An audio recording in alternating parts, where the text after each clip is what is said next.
Welcome dear rockers, कैसे हो आप सभी। तो आज हम लेकर आ गए एक खतरनाक हॉरर थ्रिलर चार्ली स्वाम। तो कहानी की शुरुआत में दो फ्रेंड्स को दिखाते हैं। इसका नाम है जैसन और उसके फ्रेंड का नाम है मिक। और ये देखिए, ये है जैसन की गर्लफ्रेंड जिसका नाम है नताशा। मिक वैसे अभी सिंगल है तो कहता है कि यार इस बार हम एक थ्रिलिंग जगह पे ट्रिप के लिए जाएंगे। मैंने एक फार्म को सिलेक्ट कर लिया है जहाँ पे पता है 1980s में हुए एक कांड के बाद आज तक कोई गया ही नहीं। तुम्हारे तो नताशा मिल गई, लेकिन मुझे भी तो कोई पार्टनर चाहिए ना। तो तुम नताशा से कहो कि वो अपनी फ्रेंड मेलेनी को भी ट्रिप पर लेकर आए, बड़ा मजा आएगा। और गर्लफ्रेंड के साथ फार्म में वक्त बिताने का थ्रिल बिल्कुल ही अलग होगा। ये सुनने के बाद जैसन मान जाता है और नताशा से कहता है कि काम करना, अपनी फ्रेंड मेलेनी को कॉल करके पूछो उससे वो अवेलेबल है कि नहीं। वो भी मेलेनी को कॉल कर देती है। इसी बीच जैसन मिक से कहता है कि सुनो, इन लड़कियों को पता नहीं चलना चाहिए कि हम ऐसी खतरनाक कहानियों वाले फार्म में वक्त बिताने के लिए जा रहे हैं, वरना दोनों नहीं आएंगे हमारे साथ। मिक कहता है कि हाँ, मैं क्यों बताऊंगा यार, बस मेलेनी आ जाए, मुझे और क्या चाहिए। अगले दिन मेलेनी इन तीनों के साथ ट्रिप पर जाने के लिए तैयार हो जाती है। उसको देखते मिक के दिल में तो बिल्कुल लड्डू फूटने लग जाते हैं कि वाह यार, अति सुंदर। आज तो मैं मेलेनी को इम्प्रेस करके रहूंगा और ऐसा इम्प्रेस करूंगा कि ये मुझे कभी छोड़कर नहीं जाएगी। अब जैसन दोनों लड़कियों से कहता है कि सुनो, हम एक ऐसी जगह जाने वाले हैं जहां हर तरफ नेचर ही नेचर होगा, बड़ी खूबसूरत जगह होगी और वहां मोबाइल सिग्नल नहीं मिलेगा, पहले बता देता हूँ। वो दोनों भी मान जाती है और इस तरह ये चारों इस ट्रिप पे निकल पड़ते हैं। मिक तो मेलेनी के साथ चिपक चिपक के जाता है और उसे इम्प्रेस करने के लिए न जाने क्या क्या बकवास कर रहा होता है। सफर काफी लंबा होता है, लगभग 8 घंटे से भी ज्यादा हो जाते हैं। मिक पूछता है कि अरे और कितनी दूर जाना होगा। जैसन कहता है कि बस कुछ ही दूर पर है, लेकिन अब मुझसे और ड्राइव नहीं किया जाएगा यार, इसलिए काम करते हैं, बीच में कहीं रुक जाते हैं और कल सुबह निकलेंगे। अगर तुम लोग भी थक गए हो तो पास में एक बार है, हम वहाँ पे थोड़ा आराम कर लेंगे और फिर आगे निकल जाएंगे। कुछ दूर पर वो एक पब में रुकते हैं और थोड़ा ड्रिंक भी कर लेते हैं। तब माइक एक बुजुर्ग से बात करता है जिसका नाम है ओल्ड ब्लू। वो पूछता है, वैसे तुम लोग जा कहाँ रहे हो? आगे एक वाटरफॉल है, वहीं जा रहे होंगे राइट? मिक कहता है, हम लोग बच्चे थोड़ी हैं जो वाटरफॉल देखने के लिए इतनी दूर आएंगे, हम तो थ्रिलिंग एक्सपीरियंस की तलाश में निकले हैं। हम यहाँ से थोड़ी दूर पर जो वो चार्लीज फार्म है ना, वहाँ जा रहे हैं। सुनकर ओल्ड ब्लू टेंशन में कहता है कि पागल मत बनो, बहुत ही खतरनाक जगह है वो, मेरी मानो वाटरफॉल्स देखकर वापस अपने शहर लौट जाओ। ओल्ड ब्लू के साथ फ्रेंड नाम का एक आदमी होता है जो कहता है कि आज तक वहाँ जो भी गया फिर कभी नजर नहीं आया, याद रखना ये बात, वहाँ बहुत ही खतरा है। लेकिन बारटेंडर कहता है कि भाई साहब ये सब सुनी सुनाई बातें हैं। पर नताशा इनकी बातें सुन लेती है और पूछती है कि तुम लोग तो कह रहे थे कि कोई नेचुरल और सीनिक जगह पे जा रहे हैं, पर ये लोग तो कुछ और ही कह रहे हो, क्या है ये? क्या वो कोई खतरनाक जगह है? पर जैसन बात को घुमा देता है कि नहीं नहीं, ये लोग किसी और जगह की बात कर रहे हैं, तुम डरो मत। कहकर वो दोनों को बाहर ले आता है। पर दोस्तों, अब ये दोनों लड़कियां समझ जाती हैं कि जरूर दाल में कुछ काला है। ये दोनों लड़के थ्रिलिंग एक्सपीरियंस के चक्कर में हमें किसी डेंजरस जगह ले जाना चाहते हैं। तभी मिक कहता है कि अरे यार, ये बूढ़े लोग ना ये ऐसे ही होते हैं, यंगस्टर्स की चुस्ती तो उनमें होती नहीं, तो थोड़ा जलते हैं हमसे। पर ये बातें फ्रेड सुन लेता है और बाहर आकर उसे खूब डांटता भी है कि हम लोग तुम्हारी भलाई के लिए कह रहे हैं। शायद तुम नहीं जानते कि 1980s में वहाँ एक खतरनाक कांड हुआ था और उस कांड के चश्मदीद गवाह थे ओल्ड ब्लू, इसलिए वो तुम्हें वार्न करना चाहते थे, लेकिन तुम हो कि उनके बारे में न जाने क्या क्या नाप शनाप बक रहे हो। ये सुनकर मिक और खुश हो जाता है कि अगर वो इतनी खतरनाक जगह है तो हमें तो रियल थ्रिल एक्सपीरियंस करने को मिलेगा वहाँ पे। लड़कियां बिल्कुल भी खुश नहीं होती और चार्लीज फार्म नहीं जाना चाहती, तो मिक उन्हें कन्विंस करने लग जाता है कि 1980s में किसी ने कुछ देखा होगा, पर ये 2014 है, अब भी उसी बात को लेकर डरना बेवकूफी है। इस आदमी की बात मत मानो, हम पे विश्वास करके हमारे साथ आ जाओ। फ्रेड को गुस्सा आ जाता है और वो कहता है कि तुम्हें मरना है तो जाओ, उस तरफ है चार्लीज फार्म, जाओ वहीं जाओ, करना अपना थ्रिल एक्सपीरियंस वहाँ पे। पर मेरी बात ध्यान से सुन लो, तुम में से एक भी लौट कर नहीं आने वाला। और इस बात पर इनकी लड़ाई हो जाती है तो दोनों लड़कियां कार में चढ़ जाती हैं। ये दोनों भी गाड़ी में चढ़कर वहां से निकलते हैं। पीछे से फ्रेड शाप देता है कि हमारी बात न मानकर तुम लोगों ने बहुत बड़ी गलती कर दी, बहुत पछताओगे वहां जाकर। फिर ये लोग कुछ दूर पर एक जगह पे टेंट लगाकर रात को रुकने का फैसला करते हैं। अब मिक से बाकी तीन पूछने लगते हैं कि तुमने चार्लीज फार्म जाने का आइडिया कैसे चुना? तुम्हारा था ना आइडिया, कम से कम अब तो बता दो कि वहाँ हुआ क्या था, वरना हम तो नहीं आने वाले तुम्हारे साथ। और अब मिक उस जगह की कहानी बताने लगता है। 1980s में उस फार्म में एक कपल रहा करता था। पति का नाम जॉन और पत्नी का मेरेडिथ। दोनों ही किसान थे और साथ ही वो सीरियल कातिल और नरभक्षी भी थे।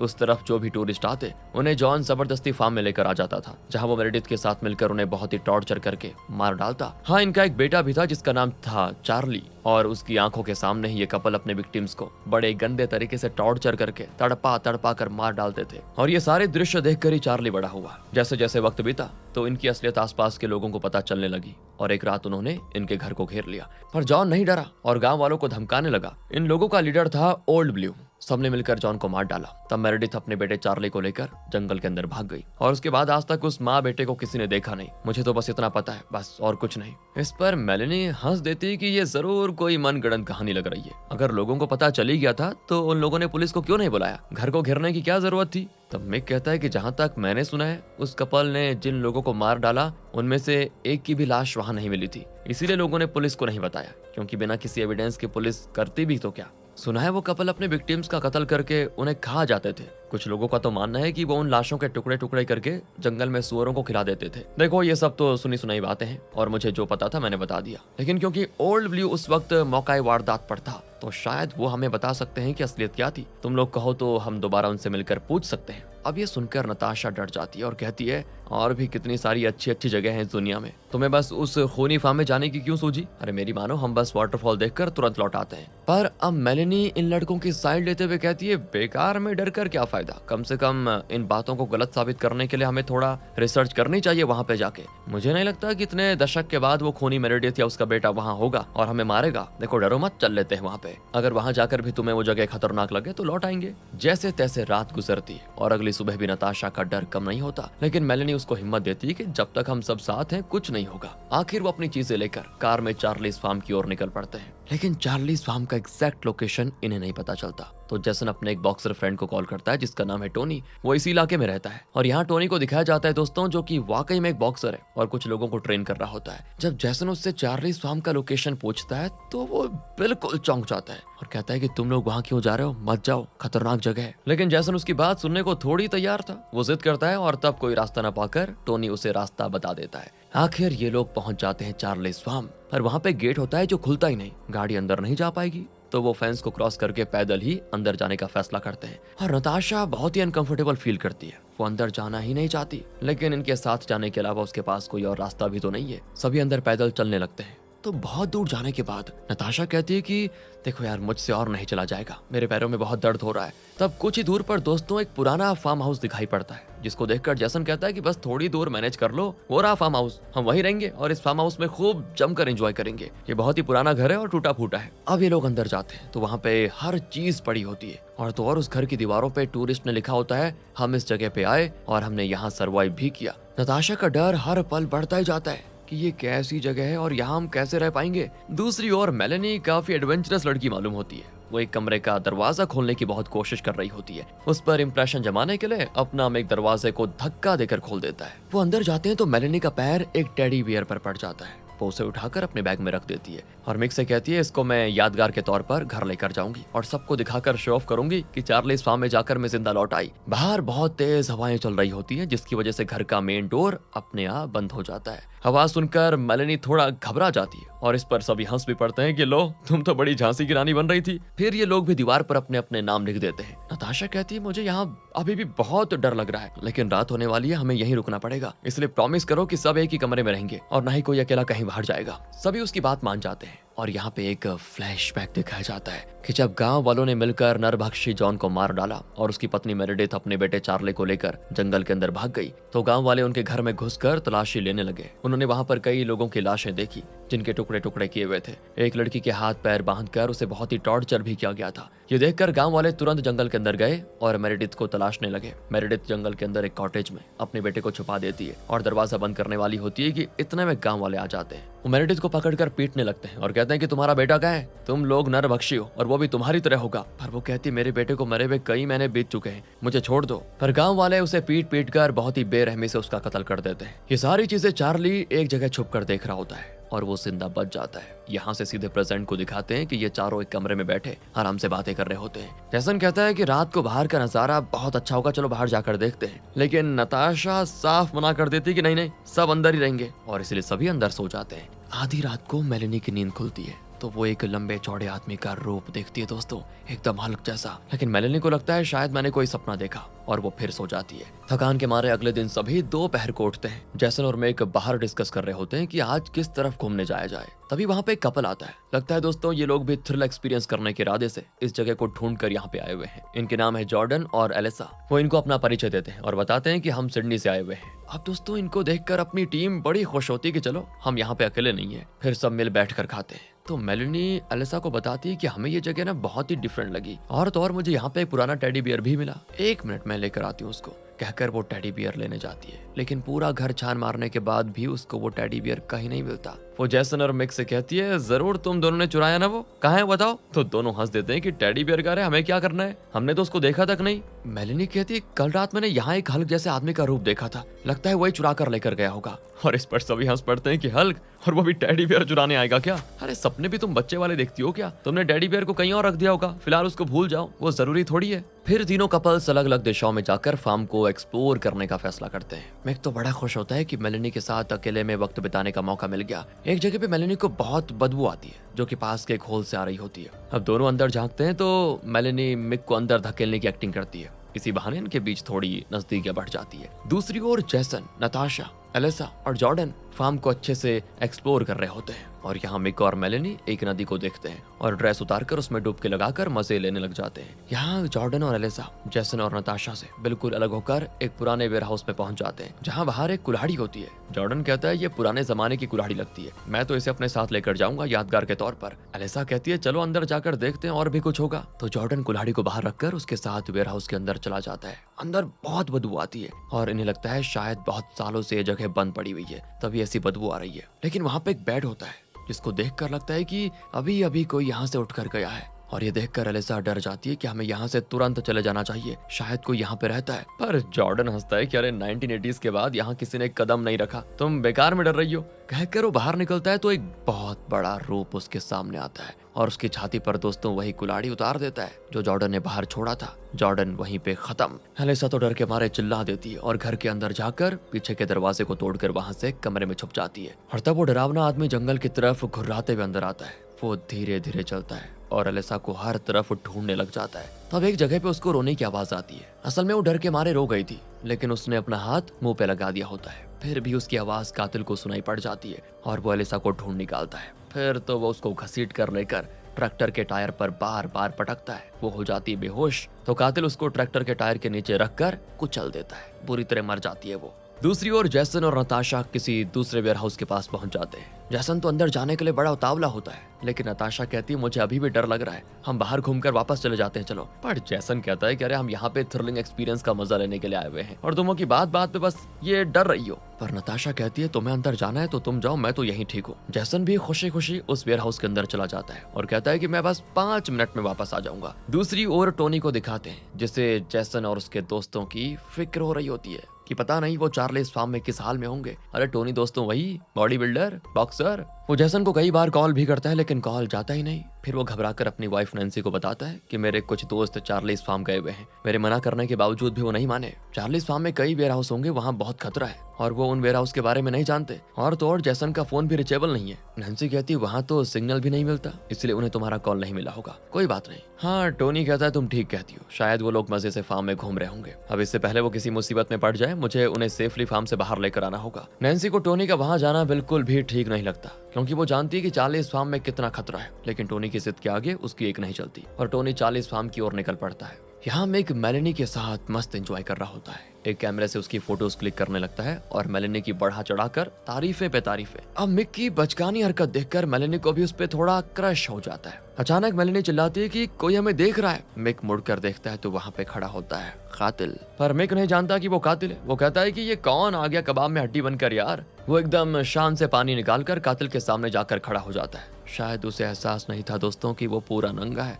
और इसी बीच मेलेनी पानी से निकलकर अपना ड्रेस पहन लेती है और मिक को वार्न करती है कि प्लीज वापस आ जाओ, वो काफी खतरनाक लग रहा है। मिक अभी भी अपना इंप्रेशन जमाने में मस्त होता है और मेलेनी से कहता है कि तुम फिक्र मत करो डार्लिंग, ये चाहे मॉन्स्टर ही क्यों ना हो जाए, इसकी मौत मेरे हाथों लिखी हुई है। फिर वो कातिल से कहता है कि शर्म नहीं आती, एक आदमी और औरत को नहाते हुए देख रहे हो।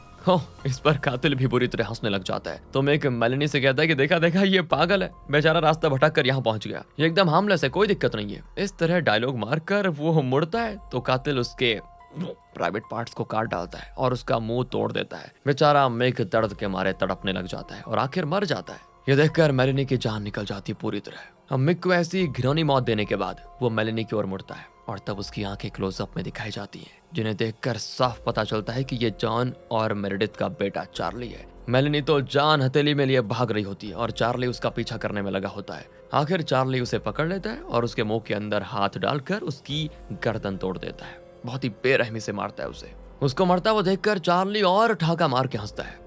दूसरी ओर नताशा उस वेयर हाउस के बाहर खड़ी होती है। जैसन ने 5 मिनट कहा था लेकिन आधा घंटा हो गया और जैसन अभी तक वापस नहीं आया। नताशा डरी भी होती है लेकिन जैसन को ढूंढने के लिए वो उस वेयर हाउस में एंटर कर जाती है। इसी बीच टोनी उस फार्म हाउस में पहुंच गया होता है दोस्तों, और वो हर कमरे को खोलकर देख रहा होता है कि कहाँ है कोई। तो वहाँ किसी को ना पाकर वो सीधे उस वेयर हाउस की ओर चल पड़ता है। यहाँ वेयर हाउस में नताशा चारों ओर देखती है और जैसन को पुकारने लगती है। कुछ दूर पर जैसन होता है और वो इशारा करता है कि प्लीज मत चिल्लाओ, चुपचाप यहाँ आ जाओ। नताशा भी चुप हो जाती है और उसके पास जाकर पूछती है तुम यहाँ क्यों छुपे हुए हो। जैसन कहता है यहाँ एक साइको कातिल है जो दिखने में बहुत ही घिनौना और खतरनाक दिखता है। नताशा कहती है यार ये प्रैंक करने का टाइम नहीं है, सच बताओ क्या हुआ। जैसन कहता है प्रैंक नहीं है नताशा, यहाँ सच में एक साइको कातिल है, वो यहीं कहीं घूम रहा है, आवाज करोगे तो आ जाएगा। और ठीक उसी वक्त कातिल चार्ली अंदर आता है। नताशा चिल्लाने वाली होती है लेकिन जैसन उसका मुंह बंद कर देता है और जब चार्ली को यहाँ पे कोई नहीं मिलता तो वो चला जाता है। मौका पाकर ये लोग बच निकलने की कोशिश करते हैं लेकिन दरवाजा बंद हो जाता है। इतने में टोनी यहाँ पहुंच जाता है दोस्तों। अंधेरे में चार्ली को देखकर उसे लगता है शायद वो जैसन है और वो डांटता है कि अबे यार जैसन तू ना मुझे डरा ही दिया,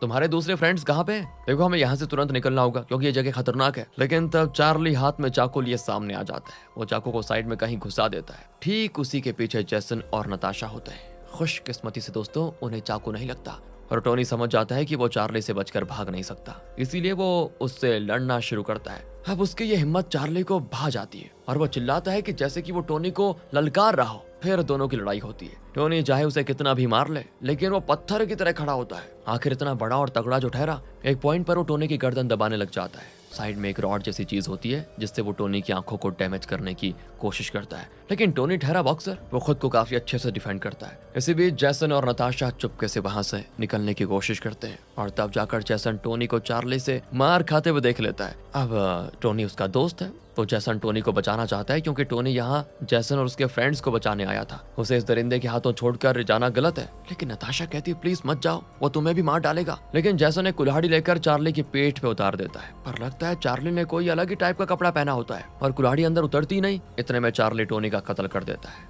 अब तो वो जैसन को भी पकड़कर उसका गला काटने वाला होता है। जैसन नताशा को देखकर चिल्लाता है कि तुम प्लीज यहाँ से भाग जाओ। नताशा उसे छोड़कर जाना तो नहीं चाहती लेकिन उसके यहाँ रुकने का कोई फायदा नहीं क्योंकि चार्ली उसे भी मार डालेगा, तो वो भागने लगती है और फिर चार्ली जैसन का गला काटकर उसे बेरहमी से मार डालता है। नताशा भागकर टोनी की कार में बच निकलने की कोशिश करती है लेकिन तब चार्ली कार के ऊपर ही कूद पड़ता है। लगता है दोस्तों इसका वजन 200 किलो तो होगा ही क्योंकि इसके कूदने से कार लगभग चपेट हो जाती है। दर्द के मारे नताशा वहीं बेहोश, और जब उसे होश आता है ना तो वो एक पिंजरे में होती है। वो घबरा जाती है। इस बार वो चिल्लाती नहीं बल्कि पिंजरे की लकड़ी को कस के लात मारती है। लगता है बहुत ही पुरानी लकड़ी है, वो एकदम से टूट जाती है और नताशा चुपचाप वहां से बाहर। लेकिन वहां बदबू इतनी ज्यादा होती है कि वो सह नहीं पाती और तब वो देखती है कि यहाँ पे लोगों की सड़ती हुई लाशें पड़ी हुई है। लगता है चार्ली अपने विक्टिम्स को मारकर यहाँ फेंक देता है। नताशा वहाँ एक लाश पर पड़ी हुई चेन उठा लेती है ताकि पुलिस को प्रूफ के तौर पर दिखा सके, पर इतने में चार्ली की आहट सुनकर नताशा तुरंत वापस आकर उन लाशों के बीच